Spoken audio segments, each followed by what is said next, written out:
Hello all, मी doctor Netra. आज आपण लोकांच्या अशा काही हेल्थ हॅबिट्स बघूया मजेशीर, की ज्या त्यांना वाटतात खूप हेल्दी आहेत पण ॲब्सोल्युटली हेल्दी नाही आहे. सगळ्यात पहिला टॉपचा सगळ्यात आवडता लोकांचा, मी रोज 4 लिटर पाणी पितो. काही उपयोग नाही.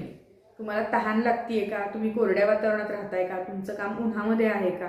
तुम्हाला खरोखर तितकी तहान लागतीये का? हे सगळं जर असेल तर तुम्हाला जितकं लागतंय तितकं, तुम्हाला जेवढी तहान लागते तितकं पाणी प्या. जर तुम्ही 1 लिटर पाणी पिऊन 3 लिटर शू करत असाल तर त्याचा काहीही उपयोग नाही आहे. त्यामुळं ह्या सगळ्या गोष्टीचा सिस्टीमवर ताण येतो, किडनीवर ताण येतो आणि प्रत्येक वेळी जेव्हा तुम्ही वॉशरूमला जाता तेव्हा काही ट्रेस मिनरल्ससुद्धा त्याच्याबरोबर फ्लश आउट होतात.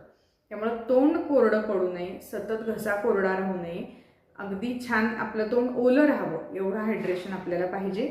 त्या पद्धतीनं तुम्ही वॉटर इनटेक. सगळ्यात दुसरं टॉपमोस्ट आवडीचं लोकांचं म्हणजे आम्ही साखरेचा चहा कधीच बंद केला आहे. आम्ही फक्त गुळाचा चहा घेतो. हे म्हणजे आम्ही खोबरेल तेल बंद केलं आहे किंवा आम्ही शेंगतेल बंद केलं आहे आणि आम्ही आता सरकी तेल वापरतो असलं काहीतरी आहे. म्हणजे तिघंजणं हनी, तुमचा गूळ आणि साखर हे तिघंजणं तिळे भावंड आहेत.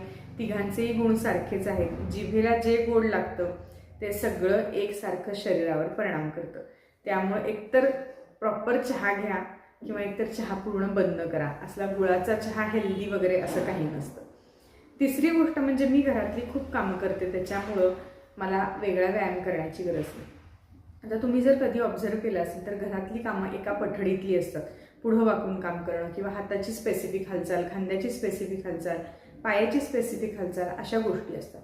अशामुळं काय होतं की जे जॉईंट्सची मोबिलिटी आहे, म्हणजे हात जो आपला पूर्ण असा गोल फिरतो तशी हालचाल कधीच होत नाही, किंवा स्पाईनचे जे बॅकवर्ड बेंड आहे किंवा मानेचा सुद्धा जो बॅकवर्ड बेंड आहे हा कधी होत नाही. आपण फॉरवर्ड मुवमेंट करतो. याच्यामुळं काय होतं, सगळ्या मसलची हालचाल होत नाही, सगळ्या जॉईंटची 100% हालचाल होत नाही आणि मग मोबिलिटी आणि फ्लेक्झिबिलिटी थोडी कमी होते. त्यामुळे व्यायाम एकीकडं आणि घरातली कामं एकीकडं, दोन्हीचं कंपॅरिझन अजिबात होऊ शकत नाही. सगळ्यात पुढची आवडती गोष्ट म्हणजे मी तेल तूप सगळं बंद केलं आहे. आम्ही अजिबात घरात तेलकट खात नाही. त्यामुळं आमच्या घरात कुणालाही हार्टचा त्रास कधीच होणार नाही. अजिबात असं काही नाही आहे. हार्ट डिसीजचे अनेक एन नंबर ऑफ रिझन्स आहेत. त्याच्यातलं वन ऑफ द रिझन आहे की तुमचं फूड. आता तुम्ही जर ह्या पद्धतीनं खात नसाल तर तुम्हाला अनेक डिफिशियन्सीज होऊन तुम्हाला हाडाचे आजार सुरू होतील, हार्टचे आजार सुरू होणार नाहीत. असं काहीतरी वेगळंच काहीतरी त्राणं होईल. त्यामुळे तुम्ही जर डोक्यात असे काही कल्पना बसवली असतील ह्यातल्या कुठल्याही तर त्या काढून टाका.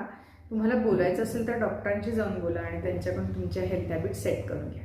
तोपर्यंत काळजी घ्या. बाय.